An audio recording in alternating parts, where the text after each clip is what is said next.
Welcome to the Retirement Roadmap by SHP Financial, a podcast empowering today's retirees and pre-retirees to make well-informed financial decisions that will help you spend more time living and dreaming than worrying and wondering.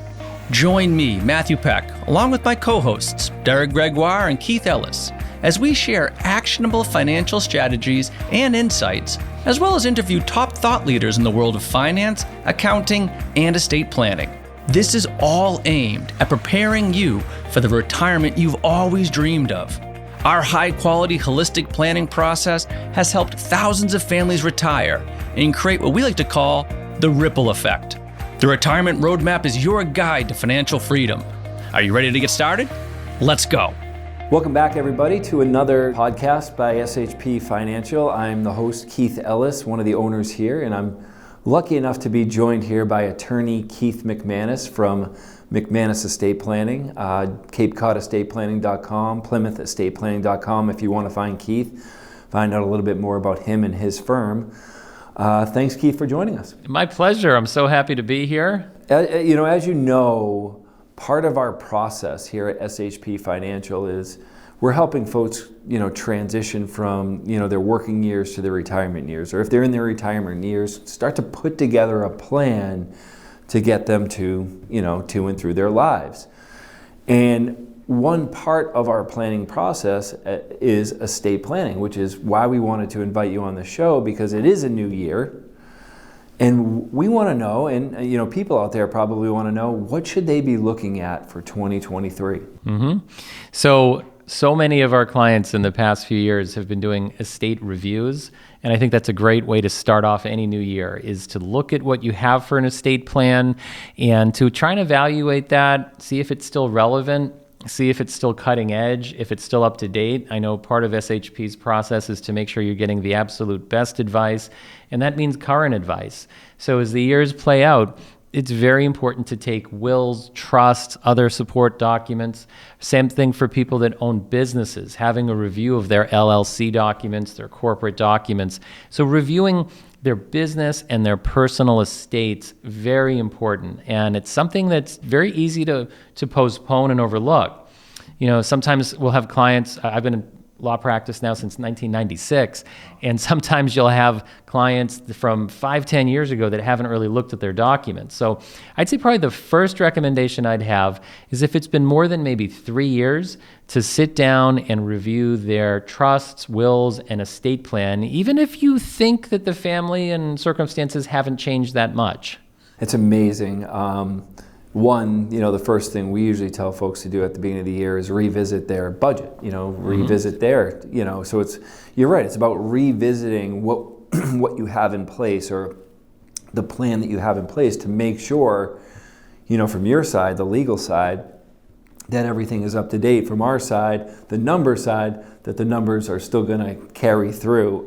But it is amazing how many times you're sitting and talking to someone and their life has changed, and life goes on, life happens, but they haven't they haven't changed the beneficiary, or they haven't, updated the information. So I think that's really, really good advice. A good way to prepare for that. So some people say, well, how exactly do I go about that?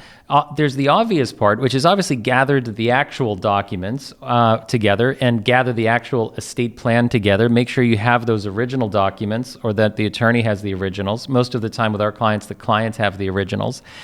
But that's only half the puzzle. The other half of the puzzle is the financials. So whenever someone's doing an estate review through us, we not only look over the estate documents and the business documents, but we have to compare that to the actual financial statements to do exactly what you just said, to make sure that assets are held appropriately. It makes a big difference if you own a particular account in your business account versus your trust versus your personal name with your spouse. And many people don't keep that square. So we really want to make sure to look at financials and to look at legal documents together when you're having an estate review, not just one or the other. Yeah, and I think one of the things that's often overlooked is the business. Mm-hmm. You know what I mean? You just set up your business and off it goes.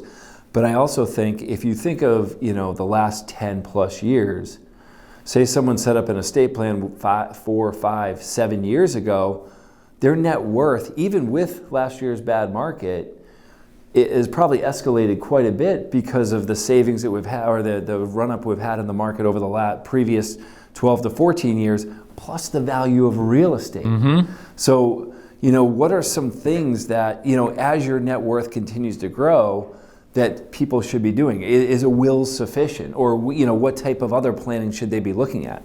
So there's so many to focus upon, but I'd say when it comes to that particular circumstance, business owners and folks that have had their net worth grow over the past few years due to real estate appreciation or just to inflation, they might not feel wealthier, but they have more dollars around because of inflation.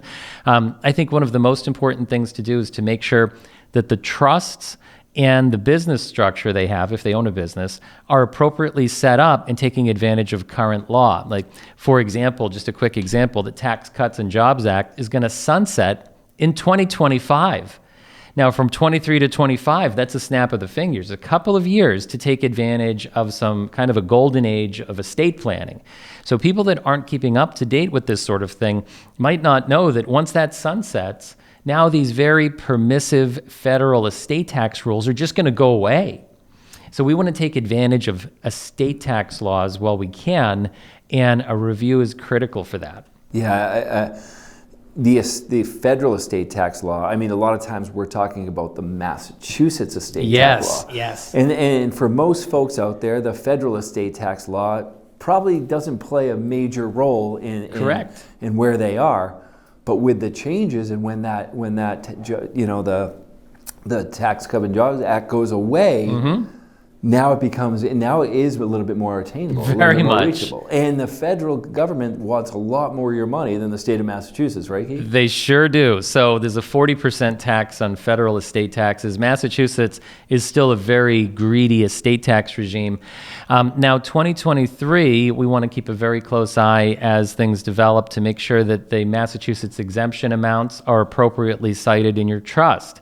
So as you know, ever since 2003, we've had this $1 million tripwire or trigger point for Massachusetts estate taxes, and now that's very, very likely to change to $2 million with a few nuances. So we want to kind of keep our finger on the pulse. Many people need to just update their trusts just to reflect that. That's a great development once that comes to pass. Another one people want to take advantage of is now in 2023, you can give or gift $17,000 per person.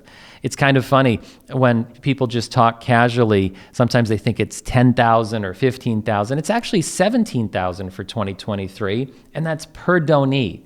So people that have maybe lazy money, or they're looking to gift assets and they want to make a gift of some money to children or grandchildren. Reduce their estate. Yeah, shrink that estate. You can do $17,000 per donee. So that means a married couple can give away $17,000 each to each recipient. So you can really diminish an estate that way. Now, we want to be careful with making gifts, of course. When you're making a gift, bear in mind that the recipient of that gift also gets your capital gains cost basis. So you have a carryover cost basis, meaning that sometimes the best gifts are gifts that don't have any appreciated value, like money market accounts, cash gifts, things that really haven't appreciated in value. Certainly don't want to go gifting away highly appreciated investments in real estate if you can help it. Yeah, because there's certain provisions depending on where that money lies that when something happens, there might be a chance to step up that basis, right? So that is it is a really a tough process, or something that people really need to pay attention to. If you are gifting, where are you gifting your assets from? Why? What's the goal of the gift? Because a lot of times we are trying to drive down the value of estates. Yeah. Because like you said, in the state of Massachusetts, there are certain trigger points that if you're on that cusp, you want to get your estate below. And I think that's going to be true from a federal level too. Very, very much. So I'd say estate reviews are a very major pressure point to have people come on in, and it builds tremendous value in an estate and among family members when it gives them a great feeling that they've got cutting edge documents. Having that business, if there is a business, reviewed, taking advantage of taxes, those are all very high level, very important tasks. A couple other things. where it's a new year, 2023. Everyone's a year older, of course. No one wants to think about that, but it's true. Now, we also want to think about young people in the family. So some listeners might have children or grandchildren that are just 18 years of age or in their teens or early 20s. These are people who not necessarily haven't accumulated much wealth, but we want to protect them anyway, remember. And if these people are off to college or they're just starting jobs, it's important for them to get some of the basics, even if they just get basic health proxies and powers of attorney and HIPAA authorizations, real basic documents, so that those well-meaning parents and grandparents can help them out just in case there's an accident or an illness. Many people don't realize that once a minor becomes 18 years of age, those parents don't have the same ability to look at medical documents, sign things for them, or make medical decisions. So having those basic documents are going to avoid conservatorships and guardian ad litem hearings. Yeah, I think it's important to have those in general for everybody. Absolutely. It's one of those things that you want people to be able to act on your behalf if you become incapacitated, whether it's financially or, God forbid, having to make a decision about someone's health.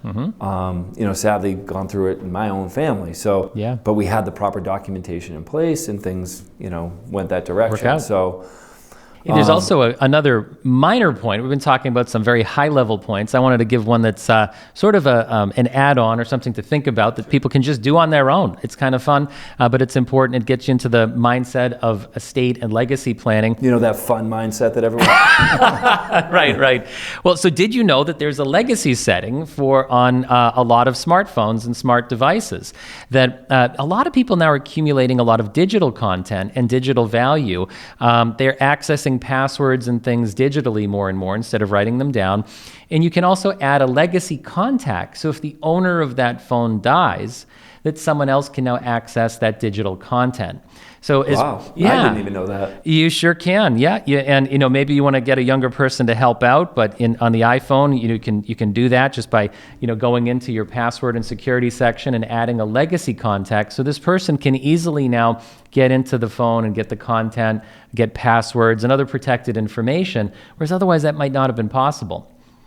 Wow, that's good information for sure, because that's hard to do. There's so many times you want to get into somebody's phone because maybe you found it and you want to get a hold of them or something like that. So just to get even photos and passwords and background information. So just little things like that, and that's on the small level. Kind of gets gives you a taste for some planning. But then on the higher level, we really want to focus on taxes and documents. That's going to make major impact. So let's transition here for a second and talk about these estate reviews that we've kind of said one of the things you should do for 2023 is revisit your documents. Where are they? How dated are they? What's changed in your life?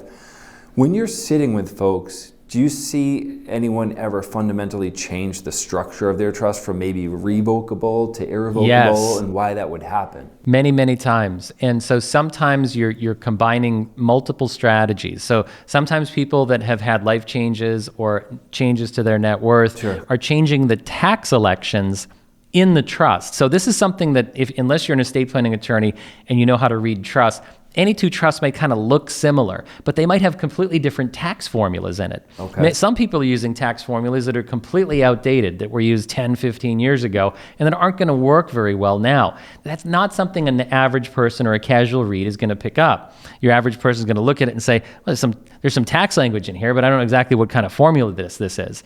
So on a very technical level, I do look at the tax formulas that drafting attorney used. I also see people that are suddenly concerned about maybe nursing home protection and nursing home planning. Yeah. They'll want to create irrevocable trusts, Medicaid trusts, life estates, and other kinds of structures that can protect real estate and assets against potential skilled nursing admission. And they want to balance that kind of a trust against other kinds of trusts where they continue to own and control assets outright. So both, basically. You can do both. Okay. Absolutely. I think too many people get in the mindset of feeling one like, or the other. Yeah, I have to either, keep all my assets and have no nursing home type protection, or I have to give everything away and lose all protection, make myself a pauper. You absolutely don't have to go to those two extremes. There's plenty of middle ground that we can explore to have some level of skilled nursing protection in there for families. Yeah, one of the things that a lot of our clients talk about is the idea of a life estate. So I was seeing if you could expand on that and kind of that philosophy and when it makes sense, so on and so forth. Yeah, so life estates are a strategy that are usually combined with something else. It's usually combined with an irrevocable trust. And when you add those two structures together, you've got a pretty robust and a very powerful way of starting this so-called 5-year look-back period. And it's usually on an asset like real estate. So usually the entry point for people when they're considering long-term care planning, skilled nursing planning, many people will say, let's at least start by protecting the real estate, even if other assets aren't necessarily protected straight away. That's kind of like your step number one in that whole process. There's many more steps. The life estate is where the life tenant, often that's the elder that you're concerned about protecting, still has occupancy of the home. They start a 5-year look-back period. They still are able to move out and rent the house, keep all the rent if they wanted to. But it's kind of a shared arrangement with their loved ones where the benefits outweigh the negatives for many of these clients that want to protect that house. After 5 years, that house is essentially taken off the table, for nursing home planning purposes. And many times that's their biggest asset. Yeah. Not only that, but real estate tends to be an appreciating asset. Some people that have mortgages are paying the mortgages off, or they don't have a mortgage anymore, and the value of that real estate's going up. And as people age, and they're spending other assets, they still have a house, they still need a place to live. So the older a person is, sometimes it's very common to see the house being a major asset. So that's a great starting point, being able to draw a red line around that house and kind of taking it off the table. So there's pros and cons to the strategy that people should explore, but we've been doing a lot of life estate and irrevocable trust strategies to protect folks that fit a certain category. It's not for everybody, and we want to make sure to also connect that with an irrevocable trust. So sometimes you'll see people taking a life estate and having the remainder interest just go to their children or something, and that's kind of a little bit riskier than we might want. Sure. So that's why I think a full meeting is necessary to review that, the pluses and minuses of that strategy. Yeah, I think it makes a lot of sense, especially like you said, as real estate appreciates, or you have a mortgage or you're spending it down, and you want to protect that real estate. And as you get older, maybe when you're younger, you're not thinking, hey, something's going to happen to me. But as you get older, maybe you start thinking that way. Absolutely. And you want to take some of that, some of those chips off the table, for lack of a better way. And a very common misconception people have, many people mistakenly think that every trust protects against the nursing home. They'll say, don't worry, I set up a trust. Well, if you own that trust and you control it, you're the trustee, you're the beneficiary. If it's revocable, there's no protection at all when it comes to nursing homes on that property. Yeah, many times, when I'm sitting with folks and I'm looking at their estate documents and they're like, I'm all set, I'm protected. And I say, wait, no, actually you're not, and here's why. They're kind of shaking their head or scratching their head, and then it's time for them to review their estates, which, it's important. It's important to know what you have, right? Know what that trust does and doesn't do. There's no cure-all trust out there. Right. Trusts are more like a computer program these days. They do a very specific task. This is why these, estate planning reviews are extremely important, because maybe you set up, like we said earlier, your trust 5 years ago, 7 years ago, and your net worth has grown, your goals have shifted. Now's the time, 2023, start of the year, get in, check out, have your estate plan reviewed, make sure it's up to date, make sure it has the proper tax codes in it and the proper, like you said, tax calculations in it. And make sure those financials connect properly, that the dots connect, because I can't tell you how many times we see people who have trusts and they think they're functioning well, and then we start inquiring, well, what's in this trust? What's in that trust? Right. They either don't know or there's nothing in the trusts at all. Yeah. And we say, what the heck happened here? What kind of advice? They dropped the ball beyond that. Yeah. So if you want to reach out to Keith and his team, it's CapeCodEstatePlanning.com, CapeCodEstatePlanning.com, or PlymouthEstatePlanning.com. Maybe one or two more questions. A lot of times we see folks come in that have a will, and I'm kind of transitioning here because, and they think they're all set, and that will is going to be the cure-all. What are some thoughts on wills in general, or pros and cons, I guess? So in Massachusetts especially, but in pretty much all 50 states, wills trigger probate proceedings when they're used. And many people are very shocked to hear that. Assets that actually pass through a will are passing through a probate court system. Okay. So a will is only a useful device for a very, very modest estate. Maybe, people just getting started in life, just getting started over in life. Maybe they don't own real estate, they don't have investments. Very modest estate. Wills can be a useful part of every estate plan if they have pour-over provisions that push into a trust. Okay. We never want to rely on a will as the backbone of any legitimate estate plan, in my opinion. I think trusts are a much better and more useful tool. They're going to solve probate issues, address taxation. They can protect disabled family members. They can deal with certain trusts can deal with nursing home issues. Wills generally don't accomplish that nearly as efficiently. And wills do have a valid place if you have minor children. You can name guardianship in the wills, and that's an appropriate use of it. If you have minor children, you want to have those guardianship provisions in the will updated. But a will is a very secondary document in most of our plans. Most of the clients that we're seeing have, ownership of a home, even if there's a mortgage on it, and that's generally the starting point for investigating trusts as the working tools of the trade.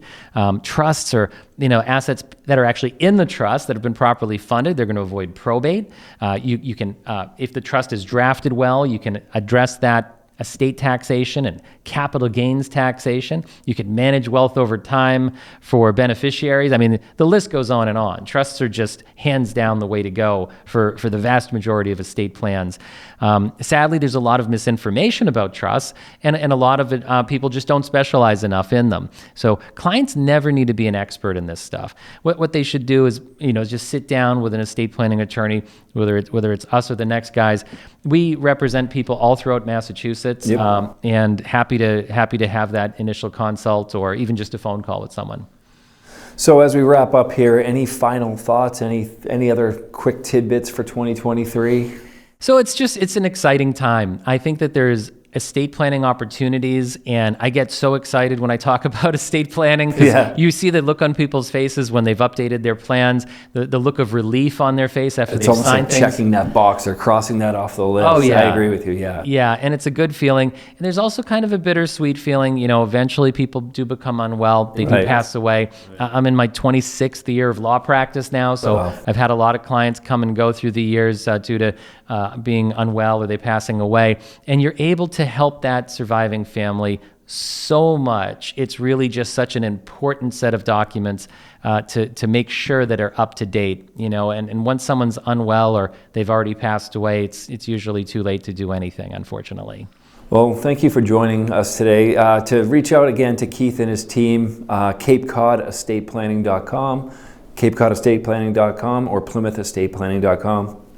Keith, thanks again, like I said, for joining us. Thanks for having me. I appreciate it. Take care. You too. Thanks for listening to the Retirement Roadmap podcast by SHP Financial. If you've enjoyed today's episode, be sure to hit the subscribe button so future episodes are automatically downloaded directly to your device. And if you've liked what you heard, please share the show. Create your own little ripples so we can help even more people with their retirement goals. If you want access to all past interviews, including notes, resources, and exclusive content from SHP Financial, visit shpfinancial.com/podcast. Thanks again for joining us on the Retirement Roadmap podcast. And for all the attorneys out there, disclaimers and disclosures, I'm just going to put on my super serious voice and add our own. No statements made during the Retirement Roadmap podcast shall constitute tax, legal, or accounting advice. You should consult your own legal or tax professional on any such matters. Information presented is for educational purposes only and does not intend to make an offer or solicitation for the sale or purchase of any specific securities, investments, or investment strategies. Investments involve risk, and unless otherwise stated, are not guaranteed. Our investment advisory services are offered through SHP Wealth Management, LLC, an SEC-registered investment advisor. Insurance sales are offered through SHP Financial, LLC. Our advisors and insurance reps may offer clients advice and/or products from each entity. No client is under any obligation to purchase any insurance product.